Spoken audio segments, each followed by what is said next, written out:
जय हिंद। आप सभी सीटेट अभ्यर्थियों का डीके एकेडमी चैनल पे सुस्वागतम। उम्मीद है आप लोग अच्छे होंगे और अपने एग्जाम की तैयारी अच्छे से कर रहे होंगे।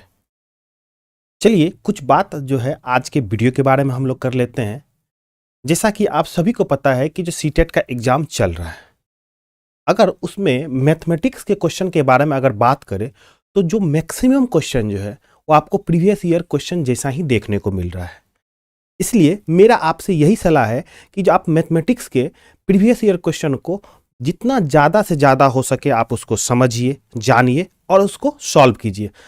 इसका इम्पैक्ट जो है आपको एग्जाम में अच्छा से देखने को मिलेगा। आप ज़्यादा से ज़्यादा मैक्सिमम क्वेश्चन जो है आप ट्राई कीजिएगा और वो आपको सही होगा।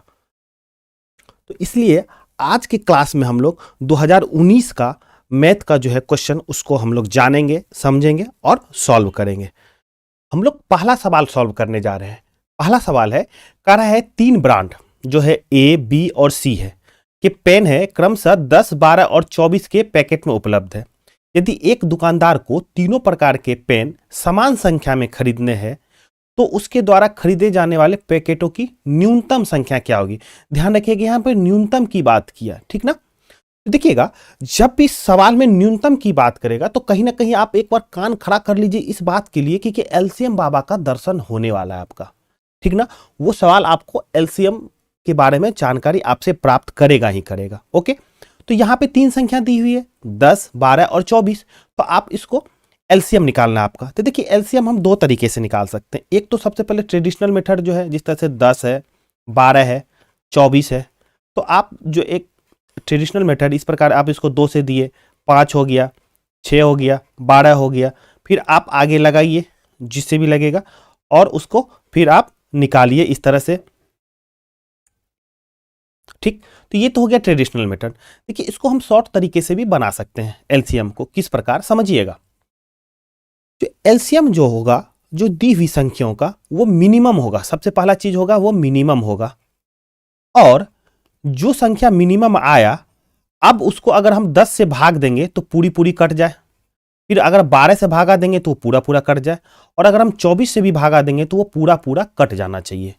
इस बात को मैं फिर से रिपीट करूंगा कि जो एलसीएम कभी भी जो होती है दी हुई संख्याओं में वो मिनिमम होगा, पहला कंडीशन।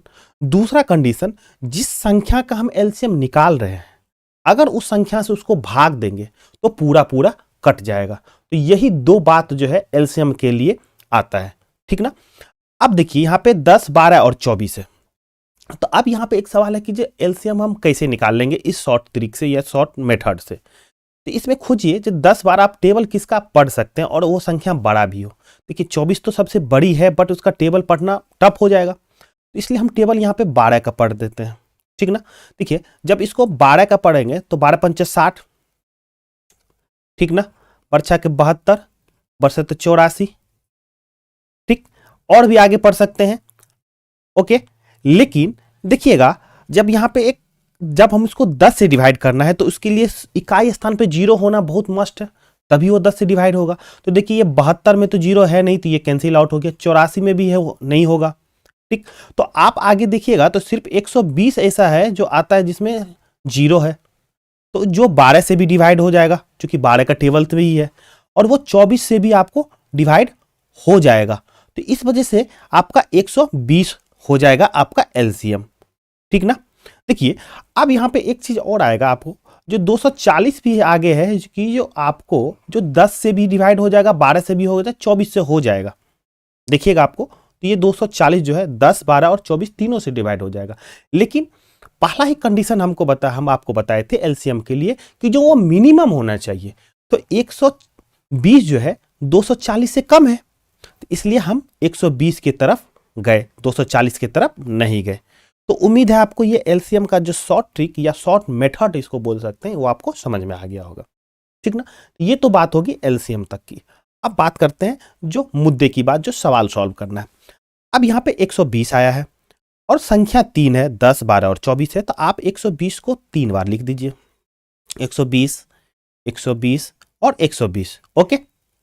अब जो दी हुई संख्या पहली है 10 है, 10 से डिवाइड कर दीजिए 120 को, ये हो गया 12, तो 12 हो गया आपका ए के लिए, ठीक।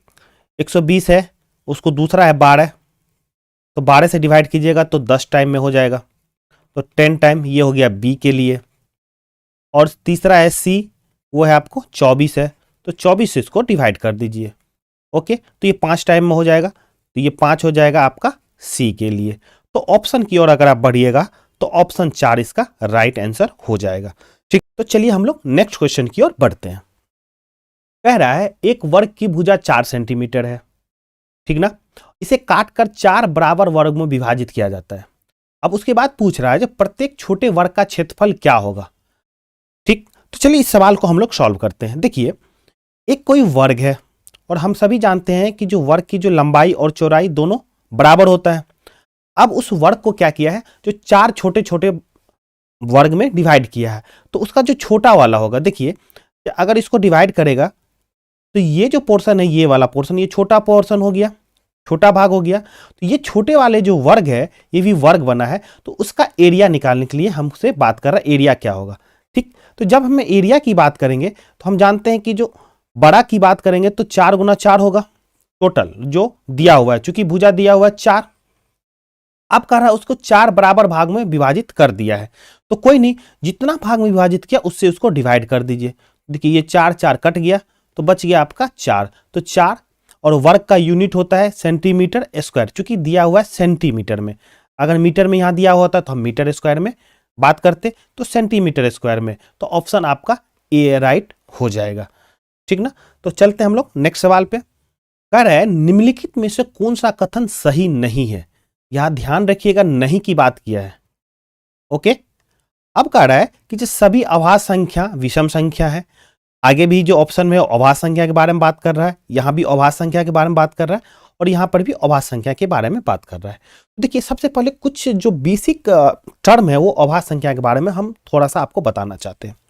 ध्यान रखिएगा, जब भी अभाज्य संख्या के मतलब प्राइम नंबर के बारे में बात करें तो एक चीज याद रखिएगा, तो जब भी प्राइम नंबर जो होता है वो हमेशा ग्रेटर देन 1 होगा।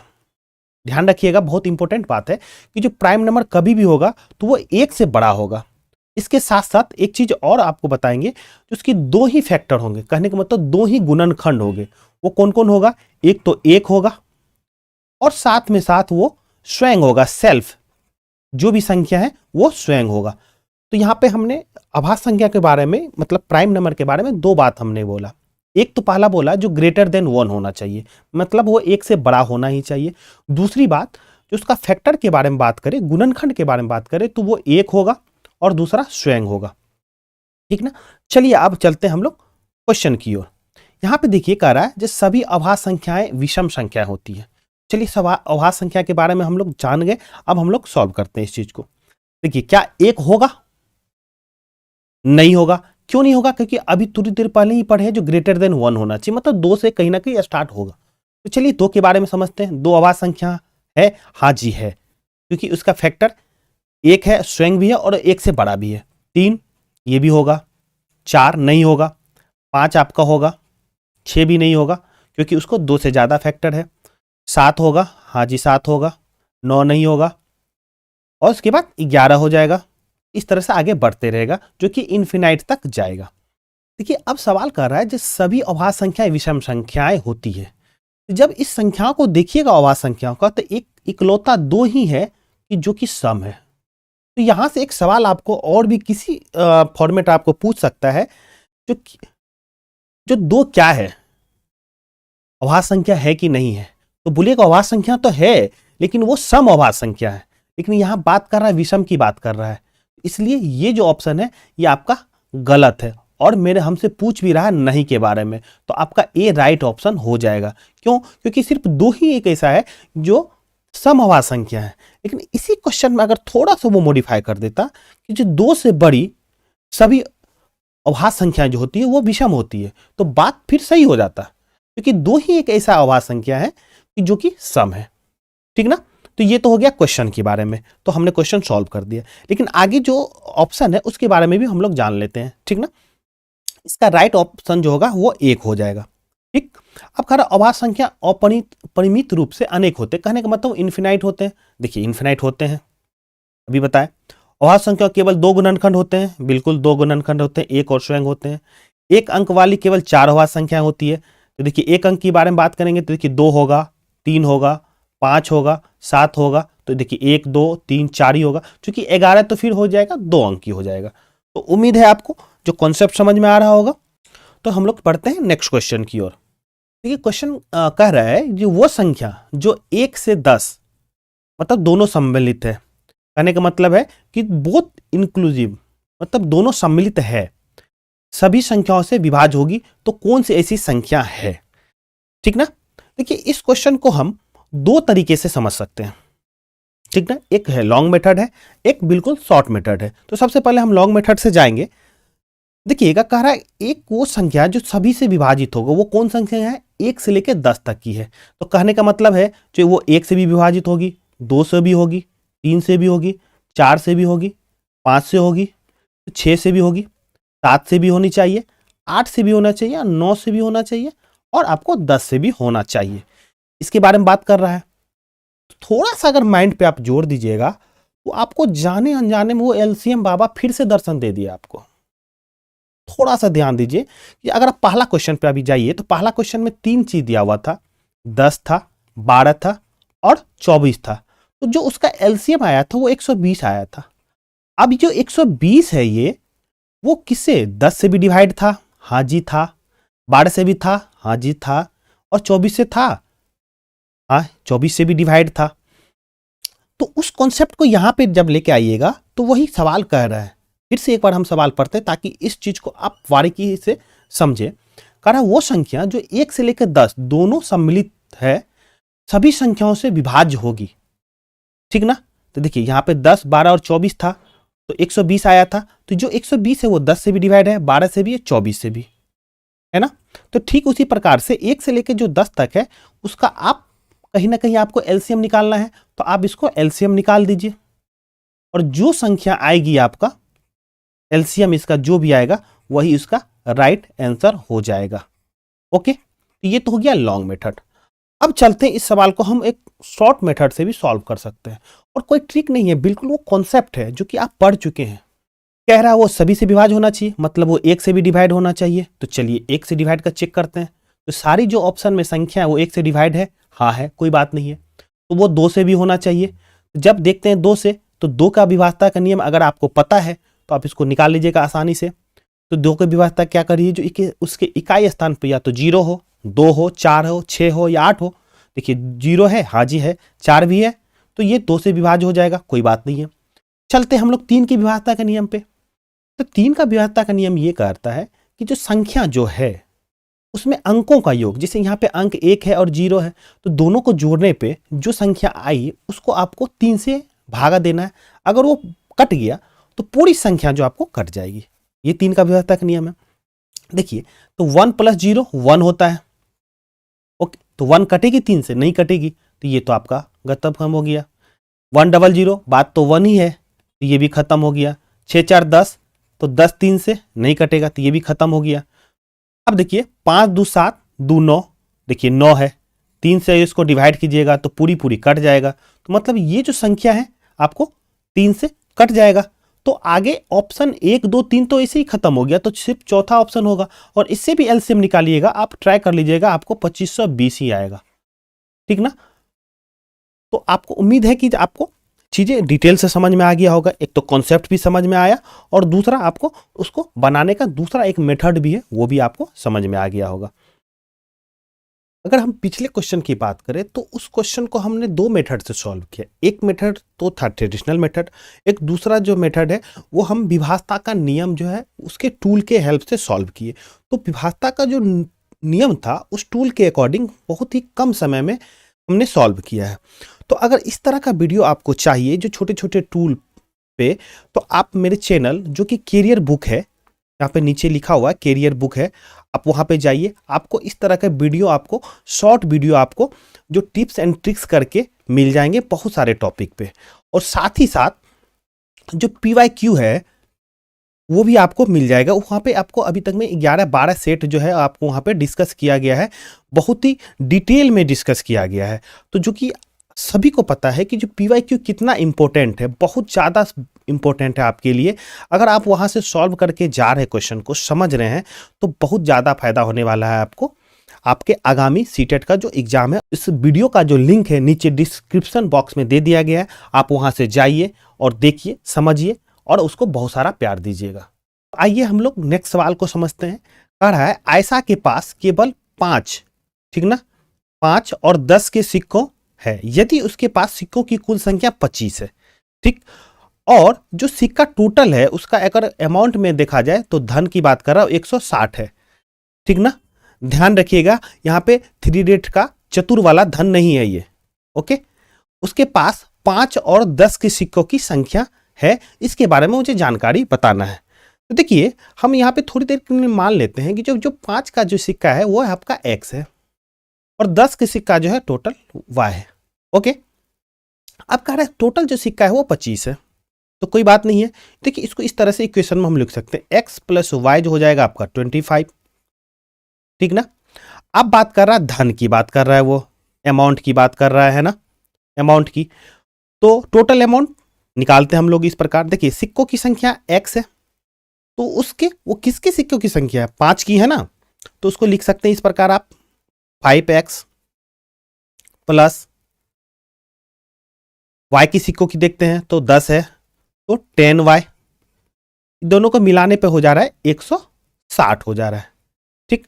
तो अब यहां पे देखिए जो इक्वेशन 2 है, एक इक्वेशन ये है और दूसरा इक्वेशन ये है, और अननोन भी मेरा 2 है, x है और y है, तो निकालना इसको आसान हो जाएगा। चलिए हम लोग निकालते हैं इस चीज को। देखिए इक्वेशन में 1 में आप इसको 5 से गुना कर दीजिए तो हो जाएगा आपका 5x, ये हो गया 5x प्लस 5y हो जाएगा, और हो जाएगा आपको 25 पंचे 125 हो जाएगा, ठीक ना। अब देखिए इक्वेशन 2 में से ये जो नया वाला इक्वेशन फॉर्म हुआ है इसको आप घटा दीजिए, तो 5x में से 5x घटेगा तो ये हो गया 0, खत्म हो जाएगा। 10y में से 5y जाएगा तो बच जाएगा 5y, ओके। और इसमें से ये घटेगा तो देखिए 10 में से 5 गया, 5 बच गया, यहाँ बच गया आपका 5, 5 में से 2 गया तो 3 बच गया, है ना।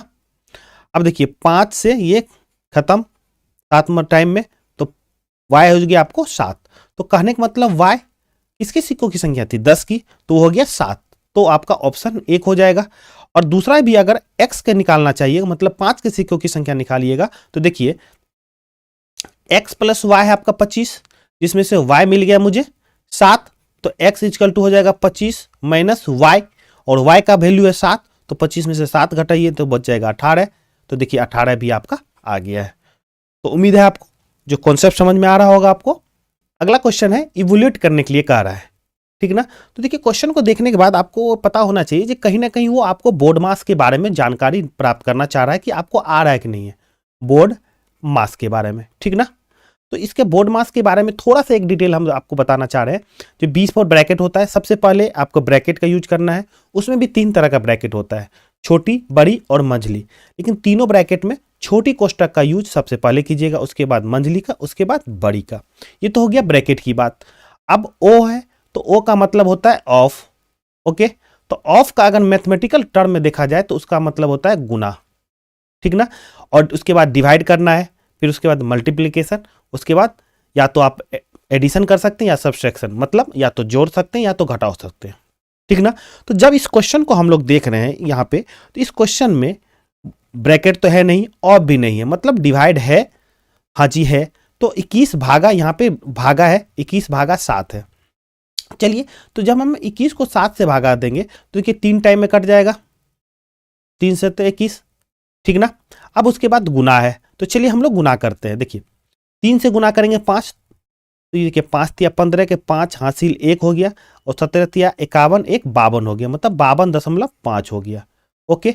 देखिए बट घटाओ 3 माइनस, देखिए अब 12.5 को 3 से गुना कीजिए, तो 5 तिया 15, 15 के 5 हासिल बच गया 1, बढ़ते 36 1 37, ओके।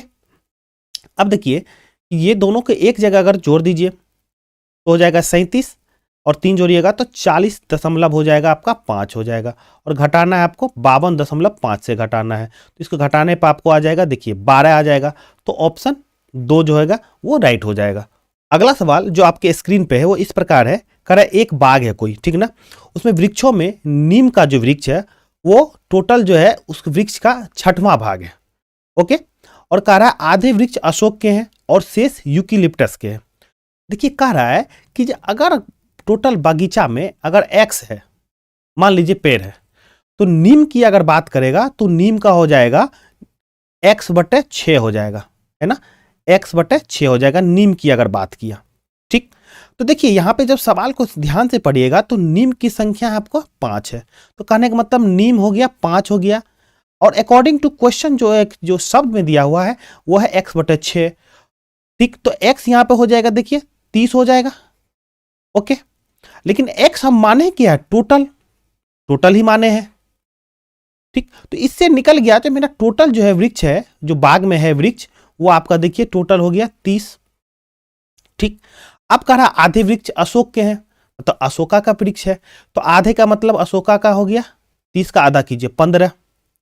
ओके, और नीम की संख्या तो 5 है ही।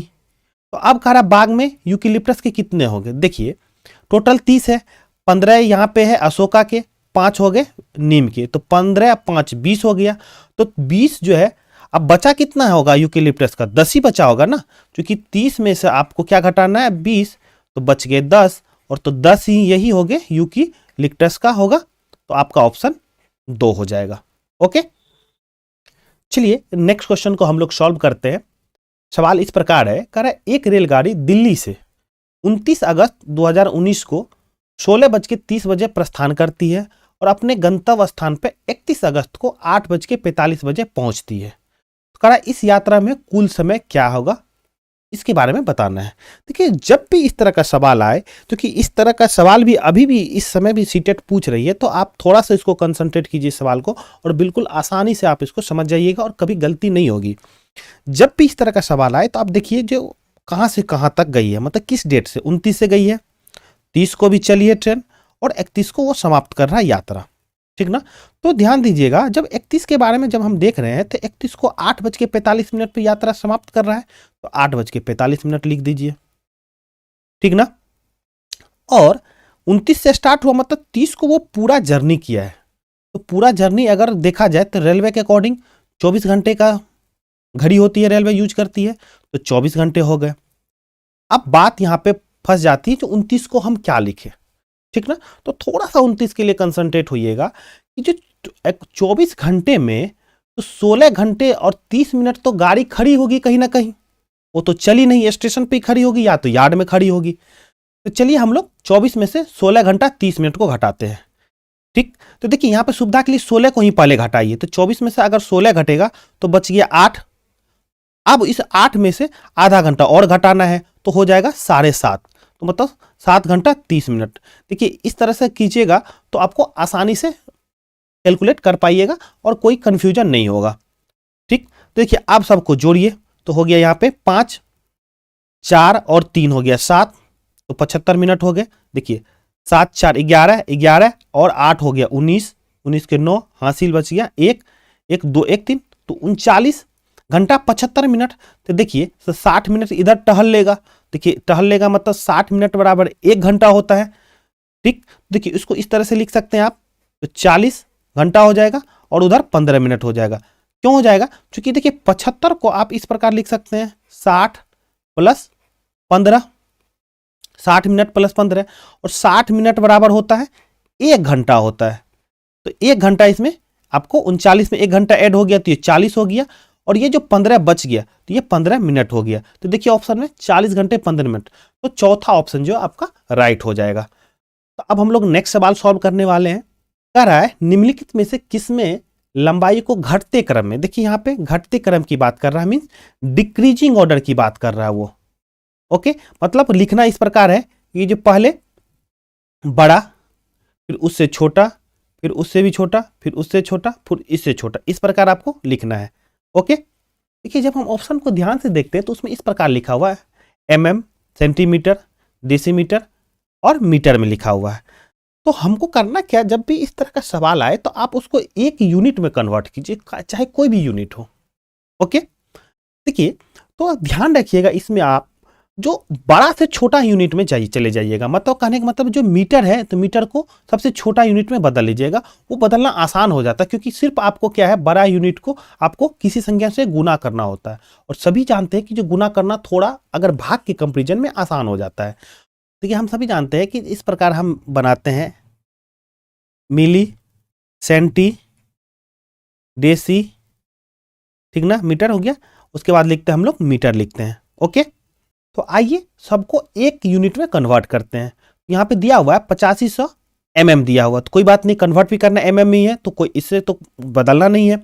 अब देखिए यहाँ पे दिया हुआ है 80 डेसीमीटर, तो इसको देखिए mm में बदलिए, तो 80 डेसीमीटर हो जाएगा। तो आपको इस प्रकार इसको गुना करना पड़ेगा, आपको 2 जीरो से, मतलब कहने का मतलब 100 से करना पड़ेगा। क्यों? क्योंकि देखिए यहाँ पे है आपका डेसीमीटर यहाँ है, और उसके एक जाइएगा तो सेंटीमीटर हो जाएगा, फिर एक जाइएगा तब mm हो जाएगा, तो कहीं ना कहीं 2 गैप है, तो 2 गैप कहने का मतलब हो गया 2 जीरो, तो एक पे 2 जीरो से आपको गुना करना है।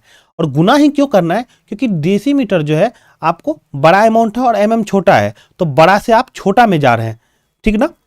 अब देखिए यहाँ पे 8 है, तो यह हो गया 8 सेंटीमीटर है, तो सेंटीमीटर से जब mm की जाइएगा तो इसको आप 10 से गुना कर दीजिए, तो आपका हो जाएगा mm में हो जाएगा। तो टोटल ये अमाउंट जो होगी आपका, देखिए 8000 इधर हो गया प्लस 80 इधर हो जाएगा, तो इसको इस प्रकार लिख सकते हैं 8080।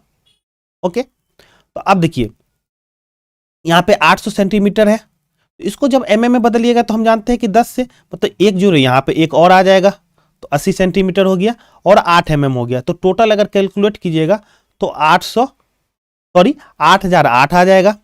और यहाँ पे 8 मीटर है, तो 8 मीटर यहाँ पे है और mm की ओर बढ़ना है। देखिए गैप कितना हो जाएगा, 1 गैप, 2 गैप, 3 गैप, 3 गैप मतलब 1 पे 3 जीरो। और हम जा कहाँ से रहे हैं, बड़ा से छोटा की ओर जा रहे हैं, तो बड़ा से छोटा की ओर जब भी जाइएगा तो गुना करना पड़ेगा आपको, तो 8 पे 3 जीरो, तो हो गए आपको 8000। देखिए तो जब इसको देखते हैं तो पहले है 8500 mm, उसके बाद दूसरा है 80 mm हो गया, तीसरा है 8000 मतलब 8008 mm, और चौथा है 8000 mm। इस प्रकार देखिए डिक्रीजिंग ऑर्डर में है, हाँ जी है, और पूछ भी कह रहा है वो डिक्रीजिंग ऑर्डर में, तो इस तरह से ऑप्शन आपका 4 राइट हो जाएगा। ओके, नेक्स्ट सवाल है, कह रहा है एक 180 सेंटीमीटर लंबी तार को एक आयत का रूप दिया गया है।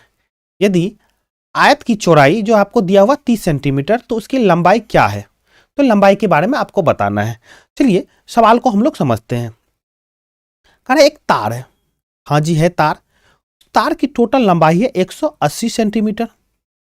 अब इसी तार को एक आयत के रूप में परिवर्तित कर दिया गया, मतलब बदल दिया गया है, ठीक।